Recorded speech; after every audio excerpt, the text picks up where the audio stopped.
आज ही Doubtnut app download करें। Doubtnut पर अपने सभी गणित, रसायन विज्ञान, भौतिक विज्ञान और जीव विज्ञान के डाउट्स का करो सफाया। बस प्रश्न की फोटो खींचो, एक ही प्रश्न को क्रॉप करो और तुरंत वीडियो सोल्यूशन पाओ। अभी डाउनलोड करें।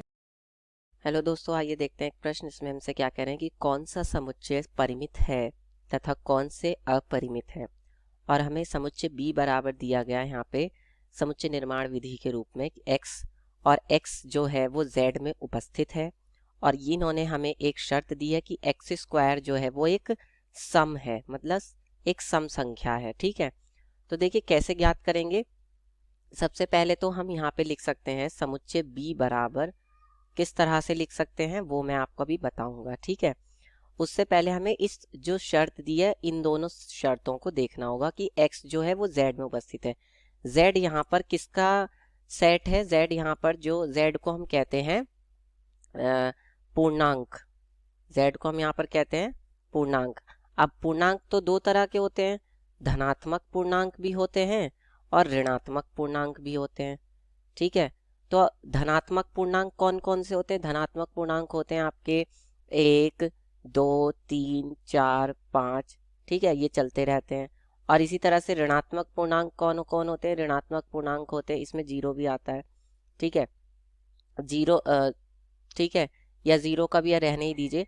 ऋणात्मक पूर्णांक में कौन कौन आता है? माइनस का 1, माइनस का 2, माइनस का 3, माइनस का 4, माइनस का 5, माइनस का 6। ठीक है, तो इसमें ये इसको हम इंग्लिश में इंटीजर्स भी कहते हैं। क्या कहते हैं इंग्लिश में? से इंटीजर्स भी कहते हैं। तो ये इस तरह से होती है, जैसे 0, 1, 2, 3, 4, 5, और ये कहाँ तक जाती है? अनंत तक। फिर इसी तरह से ये उल्टे हाथ की तरफ भी जाती है, -1, -2, -3, -4, और ये इधर कहाँ तक जाती है? अनंत तक। तो देखिए एक्स स्क्वायर, अगर मैंने मान लिया x जो है वो 2 है। ठीक है, x मैंने मान लिया कि 2 है, तो इसका स्क्वायर क्या होगा? x का स्क्वायर क्या होगा? 2 का स्क्वायर हो जाएगा आपका 4। तो 4 एक कैसी संख्या है? एक सम संख्या है, तो इसमें 2 आ गया। उसके बाद अगर मैंने x मान लिया कि वो x जो है वो 4 है, तो 4 का स्क्वायर कितना होगा? 16 होगा, तो इसमें 16 भी आ सकता है।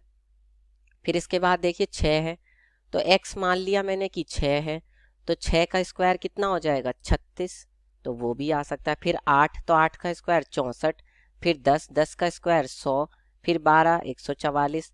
तो इस तरह से ये तो चलता चला जाएगा। और अगर मैं ऋणात्मक वाले भी ले लूं तो ऋणात्मक वाला भी चलता चला जाएगा। मतलब कैसे कि देखिए -2 का स्क्वायर भी 2 ही होगा, फिर क्या होगा? 16, फिर इसी तरह से। तो ये तो उन सब के वर्ग आ रहे हैं, लेकिन x का मान क्या क्या आएगा यहाँ से? ये बताइए। ये सब तो वर्ग है, लेकिन x के मान क्या क्या लिख सकता हूँ मैं यहाँ पे? x के मान मैं यहाँ पे लिख सकता हूँ, एक तो देखिए 2 लिख सकता हूँ। इसी तरह से -2 का वर्ग भी कितना होगा? 4 ही होगा दोनों स्थितियों में। फिर इसी तरह से 4, -4 भी लिख सकता हूँ। फिर 6, -6 भी लिख सकता हूँ। 8, -8 भी लिख सकता हूँ। लेकिन क्या ये हमें पता है ये कहाँ तक जाएंगे? हमें नहीं पता, ये तो अनंत तक जाएंगे। तो जब ये अनंत तक जा रहे हैं, इसका मतलब ये कैसा समुच्चय हुआ? ये एक अपरिमित समुच्चय है, जिसमें हम यही नहीं बता सकते कि अवयवों की संख्या है कितनी। तो ये इसलिए कैसा हो गया? ये एक अपरिमित समुच्चय आ गया। ये आपका उत्तर हो जाएगा। कक्षा 6 से 12वीं से लेकर नीट, IIT, जेईई वो एडवांस के लेवल तक 1 करोड़ से ज्यादा छात्रों का भरोसा। आज ही डाउनलोड करें डाउटनेट ऐप या व्हाट्सएप करें अपने सारे डाउट्स 8400 400 400 पर।